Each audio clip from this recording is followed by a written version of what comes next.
La democracia, las bondades de la república, la justicia y la libertad son los valores que dan acceso al desarrollo, oportunidades a la gente y esperanza a las naciones. De su fuerza y su vigencia dependen la vida y el bienestar de cada ser humano, de cada familia. Proteger y promover esos valores con determinación y convicción debe ser el compromiso de los ciudadanos del siglo XXI. Para eso es indispensable el ciudadano presente, que promueva, elija y vigile a quienes se ofrecen como líderes y pretenden gobernar. Las élites de América Latina deben subir a la altura de las circunstancias. Confundieron la libertad y la democracia con privilegios, cuando en realidad son derechos y responsabilidades. Chile va a segunda vuelta electoral el 19 de diciembre. Es posible que en esa elección se defina el futuro de América Latina para los próximos 20 años. La democracia liberal y republicana es el modelo político menos imperfecto conocido. Es el único que con trabajo, consistencia y sacrificios ha construido países exitosos. Las condiciones y su fundamento son la libertad, la certeza jurídica, el Estado de Derecho. El diseño y la propuesta de un modelo de desarrollo que tenga posibilidades de éxito para América Latina tiene como condiciones la división de poderes que solo la República ofrece. Cortes de justicia independientes formadas por los juristas más respetables y respetados de sus países, congresos de diputados con visión de Estado y practicantes del decoro y la honradez, y presidentes capaces, honestos, que garanticen el funcionamiento del Estado y respeten la norma democrática. América Latina está en un momento crítico de su historia. Ya no pueden pasar más años sin que el ciudadano sea el protagonista de su presente para salvar su futuro. Volvamos a tener ilusiones, esperanza y victorias en América Latina. Somos una región privilegiada del planeta, con gente buena y trabajadora y con recursos para avanzar. Debemos hacer que el ciudadano y su participación cívica sean el punto de partida. Hagamos las reformas que los estados de nuestros países necesitan. Seamos intolerantes con la incompetencia y la corrupción. Aliviemos los graves problemas sociales que tenemos y subamos la mirada para encontrar en el desarrollo de nuestros países un horizonte de unidad, optimismo, creatividad y compromiso. Devolvamos el brillo a la política y prestigio a la democracia. De eso depende el futuro. Es el único camino para estar a la altura de las circunstancias que hoy nos demanda la historia.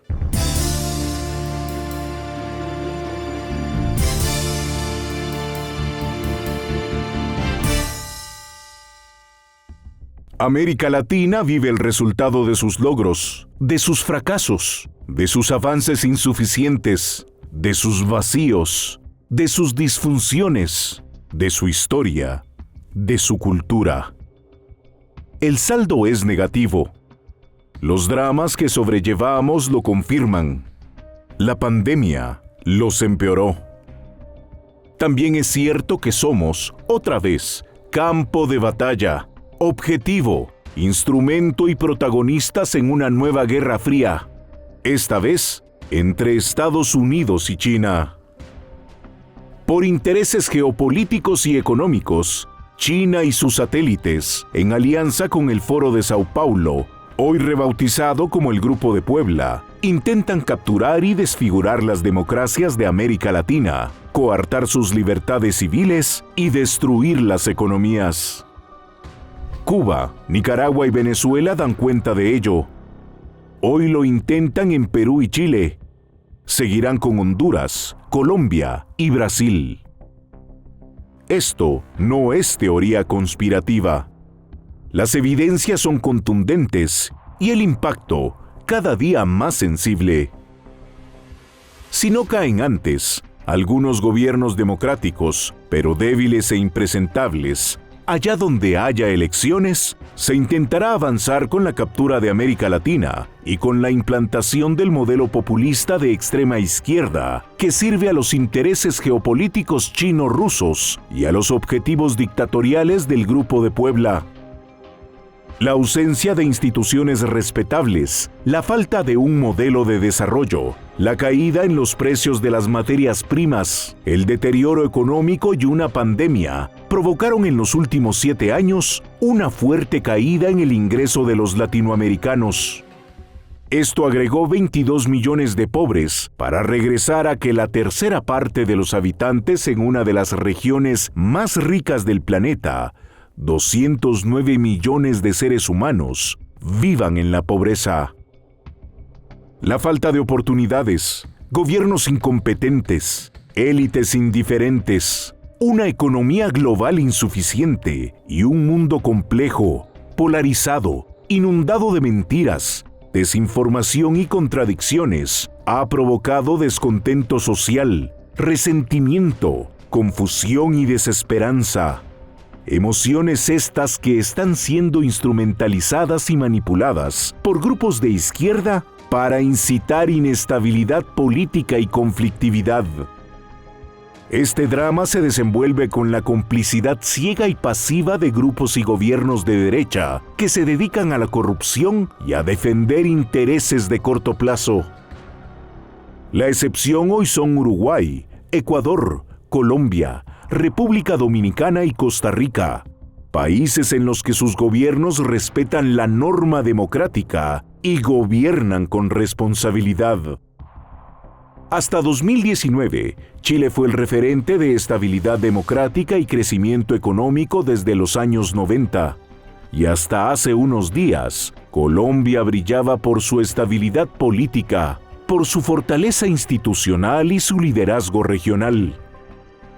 Perú, el país que redujo en 16 años sus niveles de pobreza de 45 a 15%, cayó en septiembre de este año en las garras de la peor expresión del populismo radical para América Latina. Chile vive un proceso constituyente con malos presagios y tendrá la elección presidencial en pocas semanas, en la que, si gana Boric, será el banderazo de salida al plan chavista en Chile, y si gana Kast, los chilenos podrán rectificar para salvar su democracia y su libertad.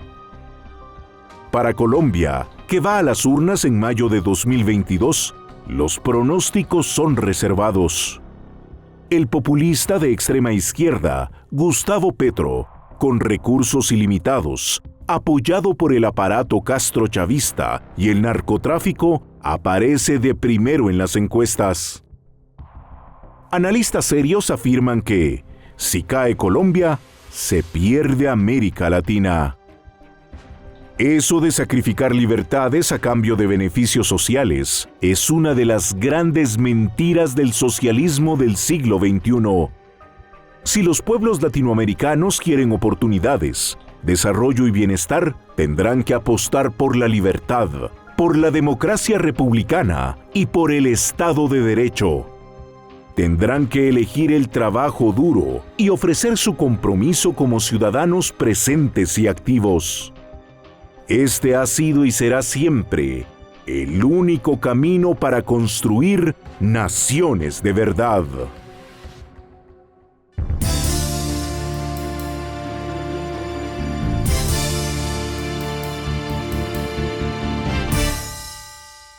La vida de las naciones está marcada por ciclos, etapas, momentos y saldos, a veces buenos, a veces malos. La historia de la humanidad tiene como escenario principal lo que sucede en la política, en la economía, en la sociedad de cada pueblo, en cada familia. Toma una pequeña dosis de responsabilidad y honradez reconocer cuáles son los valores, las políticas y los sistemas que han construido naciones exitosas, prósperas, con bienestar y oportunidades para su gente. Hay naciones, regiones o incluso continentes que se condenan a sí mismas al fracaso, al sufrimiento, al subdesarrollo, a la pobreza, a la esclavitud. ¿Cuánto tiempo, cuántos siglos puede durar un ciclo o una etapa en la que las naciones deciden suicidarse y cuánto tiempo lo puede aguantar su gente? Cuba lleva 60 años, Nicaragua lleva décadas cambiando de dictadura, Venezuela ya pasó los 20. América Latina es una de las regiones más ricas del planeta, llena de gente pobre, atrapada en la mayoría de sus países por la corrupción y el narcotráfico, castigada con la incompetencia de sus políticos, despreciada por la indiferencia de sus élites. Por eso es tan importante que en este momento en la historia de América Latina se haga presente la generación que debe rescatar el rumbo y la racionalidad política para devolverla a la senda democrática, republicana, liberal, a una senda de respeto a la ley y a las libertades civiles, los únicos valores que construyen naciones de verdad. Para hablar sobre el momento que vive América Latina, sobre lo que ya sucedió en Argentina, Chile, Perú y Honduras, y sobre lo que puede suceder en Colombia en mayo de 2022, les presento desde Washington a Daniel Reichbeck, abogado, doctor en historia, columnista de prensa, fundador del movimiento libertario de su país, Colombia. Fue candidato a diputado y a la alcaldía mayor de Bogotá. En este momento nos cuenta que está haciendo un paréntesis en lo que es la política activa. Daniel es un referente respetable de la generación que debe decir presente para rescatar América Latina. Daniel, gracias por tu tiempo. En marzo y en mayo de 2022, Colombia elige Congreso y presidente. ¿Cuáles son las amenazas y por qué? Bueno, muchas gracias por la introducción y por la invitación. A ver, yo diría que la principal amenaza, sin duda alguna, en Colombia es básicamente caer bajo las garras de un gobierno chavista. La amenaza siendo concretamente el candidato actual senador Gustavo Petro, que quedó de segundo, llegó a segunda vuelta en el 2018 y ahora está liderando las encuestas. Es una persona que fue muy cercana a Chávez y tiene todo tipo de propuestas que claramente llevarían a Colombia a un desastre económico y hasta humanitario, la impresión de dinero, parar la explotación del petróleo, controlar los precios, es decir, toda la receta fracasada que solo puede conducir a la hiperinflación, pobreza, emigración masiva. Eso es lo que representa Petro, pero él logra conseguir un apoyo significante con un discurso de odio y resentimiento hacia el establecimiento, que también tiene sus grandes fracasos en Colombia. Sí. Daniel, como dices, Gustavo Petro es el candidato de la izquierda radical cercano al chavismo y según agencias de inteligencia internacionales, también indican que está financiado por narcotráfico. En este momento, como lo sabemos, encabeza las encuestas. ¿Está considerando suicidarse el pueblo colombiano? Es una buena pregunta. ¿Por qué hay gente que vota por Petro y lo apoya? A mí me parece que él es muy hábil, por ejemplo, trata de distanciarse del chavismo cuando se lo preguntan, le preguntan acerca de su cercanía con Chávez y con el chavismo, él dice, no, yo no soy como Chávez porque yo quiero acabar con el petróleo, con la industria petrolera, y empieza a hablar del cambio climático, que es algo que les gusta a los jóvenes. Y retóricamente es muy hábil y es muy hábil para siempre presentarse como la víctima en toda situación. Entonces es difícil y normalmente debate mejor que sus contrincantes. Y hay otro problema muy grande y es que, como menciono, el establecimiento colombiano, empezando por Álvaro Uribe, el gobierno actual del presidente Iván Duque, están muy desprestigiados por falta de resultados durante los últimos años, un mal gobierno en general, y también Uribe tiene sus propios escándalos legales, con lo cual digamos que ese establecimiento está golpeado y Petro se ha logrado presentar como una alternativa. Claro, la pandemia no ha ayudado en general a ningún país de América Latina. Daniel, ya empezabas a señalar un poco el tema de qué falló, y hablas del establishment tradicional, ¿no? De los grupos tradicionales. ¿Por qué los ciudadanos están considerando votar por un proyecto populista de izquierda que representa un modelo fracasado? Claro, el asunto es que nosotros sabemos que ese modelo representa un fracaso inevitable. El asunto es que yo también creo que hay razones legítimas para no estar satisfecho con la situación en Colombia. Por ejemplo, la moneda, el peso colombiano, es una de las monedas que más ha perdido valor en la región, inclusive en el mundo, durante los últimos años, y no solo durante el último año, 2 años, sino durante los últimos 8 años. Eso naturalmente empobrece a todo el mundo. Y Colombia no es como, por ejemplo, en Guatemala, que se le ha presentado a la población la capacidad, por ejemplo, de ahorrar en otras monedas, como en dólares, y Guatemala ha tenido una estabilidad monetaria loable, en Colombia no. Entonces, ese es un ejemplo de una política fallida que conduce a que tal vez las personas, sin saber exactamente por qué, estén insatisfechas y quieran escoger a alguien como Petro con una opción radicalmente distinta a lo que hace. Daniel, ¿cómo explican las instituciones de los sistemas de justicia y electoral, la prensa, el sector privado, las relaciones entre Gustavo Petro y el castrochavismo o las relaciones con el narcotráfico? Hay que empezar por el hecho de que Petro él empezó como guerrillero del M-19, que es la guerrilla que se tomó el Palacio de Justicia en un momento, secuestró a muchísima gente, mató a muchísima gente. El asunto es que ellos entran al Estado como parte de un pacto, una de esas impunidades que hay regularmente en Colombia. Entonces entra en la política ya con impunidad, y han salido, ha tenido varios escándalos también, y muchas veces, digamos, no prospera en las acciones contra él por vencimiento de términos y este tipo de cosas. El asunto es que, así como Petro tiene sus problemas legales y los ha tenido, también los tienen muchas figuras de la supuesta derecha en Colombia. Entonces, no creo que ese sea el único asunto tampoco.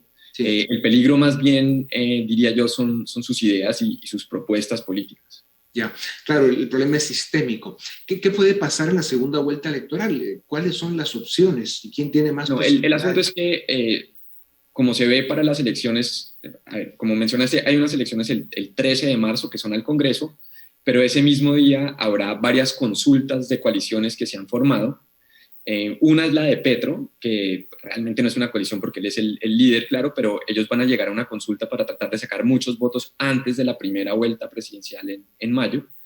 Luego hay otra coalición que yo llamo simplemente izquierda, o izquierda, se podría decir, por lo menos más democrática, más vegetariana. Luego hay otra coalición, se podría decir centro-derecha, que es una serie sobre todo de exalcaldes y algunos otros políticos, exalcaldes de grandes ciudades como Bogotá, Medellín y Barranquilla. Y luego está el uribismo, que ya escogió su candidato. Entonces, ese día se va a definir quiénes van a ser los candidatos que van a enfrentar a Petro en segunda vuelta. Y a partir de ahí se verá en mayo qué pasa en esa primera vuelta. Algo interesante que ha pasado es que esta nueva coalición de centro-izquierda puede que le quite votos a Petro en esa primera vuelta, y eso también puede fortalecer a la centro-derecha, inclusive al uribismo, pero realmente aún hay mucha tela por cortar, falta mucho tiempo y pueden pasar muchas cosas. Sí, en política 5 meses es toda la vida. Daniel, la pandemia está afectando a la economía mundial. En Colombia ya provocó un desempleo del 12% en un mercado laboral donde casi la mitad trabaja en la informalidad. Y se calcula que la pandemia aumentó la pobreza de 35 a 42%. De estos escenarios se aprovecha el discurso populista con el que ofrecen candidatos como Petro lo que saben que no cumplirán. ¿Cómo se contrarresta esto? ¿Cómo se le explica al ciudadano, sobre todo a los pobres, que la mentira populista es eso, una mentira? Bueno, en ese sentido en Colombia hay ciertas ventajas, se podría decir. Una es haber sufrido el flagelo de las FARC, una guerrilla comunista durante tantas décadas. Hace que la población haya sido, por lo menos hasta hace poco, muy escéptica frente a esas ideas del comunismo. También el hecho de estar al lado de Venezuela, ser el país que por lejos más inmigrantes recibe, por sencillas razones geográficas, yo creo que hace pensar a mucha gente, bueno, puede que acá no la tengamos tan bien, acá hay muchos problemas, pero por lo menos no es como Venezuela, donde no hay ni comida, ni papel higiénico, ni absolutamente nada. Yeah. Que sea todo. Entonces yo diría que esas son dos factores que juegan a favor, esperaría uno, de que la gente piense 2 veces antes de votar por alguien como Petro. Claro. Daniel, en 2 meses llegarás a los 40 años. Y no estoy diciendo ningún secreto porque está en Wikipedia. Eres parte de esa generación a la que llaman millennials. Sin embargo, a diferencia de la mayoría de ellos, tú diste un paso al frente y has participado en el proceso político de tu país. ¿Por qué es tan importante que tu generación diga presente en esta compleja batalla por la libertad que enfrenta América Latina y que puede suceder si siguen, como dicen, missing in action, todos los jóvenes, o sea, escondidos? O sea, las consecuencias pueden ser gravísimas, su futuro está en juego. Sí, bueno, ese tema de las generaciones, porque, bueno, creo que bajo cierta definición yo soy millennial, pero ya los jóvenes me dicen boomer, los que realmente son jóvenes me dicen a mí boomer, entonces no sé qué tan joven soy, y de hecho algo que yo he notado en Colombia es que sí hay una diferencia entre personas de mi edad, más o menos, que nos acordamos y vimos lo que era el país con Pablo Escobar, con las FARC, con las llamadas pescas milagrosas, que no podías salir ni media hora de la ciudad porque se están secuestrando básicamente todo el mundo. Y los que tienen hoy en día 16, 18 o 20 años, que no vivieron eso, tal vez lo han oído por sus abuelos o por sus papás, pero no lo vivieron. Entonces, creo que ese es un caldo de cultivo, sobre todo con la manera como la izquierda se ha tomado la educación pública en Colombia y la educación en general. Entonces, es un caldo de cultivo complicado y le sirve mucho a alguien como Petro y sus aliados para generar resentimiento y odio en Colombia. Ya. Según tú, ¿qué sucede en América Latina si se pierde Colombia en mayo de 2022? Bueno, pues no es por alardear de mi propio país, pero lo que está en juego, diría yo, es que si recordamos más o menos 2008, 2009, 2010, cuando Chávez estaba en el auge de su poder, y no solo era Chávez, sino estaba los Kirchner en Argentina, Lula, Correa, Evo Morales, el único país más o menos que había rechazado ese camino era Colombia. Y de cierta manera lo ha mantenido, en mi opinión, el gobierno de Santos, sobre todo el segundo fue un gobierno de izquierda, de centro izquierda, entonces no es considerar Colombia es un país de derecha como tal, pero el asunto es que Colombia sí rechazó ese camino. Entonces, que ese país que de cierta manera dio un ejemplo y que mantuvo cierto grado de democracia liberal y de institucionalidad, de un momento se vaya donde Petro, que promete, entre otras cosas, acabar la Constitución y ha dicho que se quiere quedar en el poder por lo menos 12 años, pues sería muy grave, creo yo, y pues obviamente, principalmente para nosotros los colombianos. Claro. Daniel, cada día se hace más evidente la presencia de China y Rusia en América Latina. Hay razones geopolíticas y también las hay económicas. Las dictaduras en Cuba, Venezuela y cada día más en Nicaragua son algunos de sus operadores. Desde Venezuela, vecina de Colombia, se ha hecho muchísimo daño a tu país, a Colombia.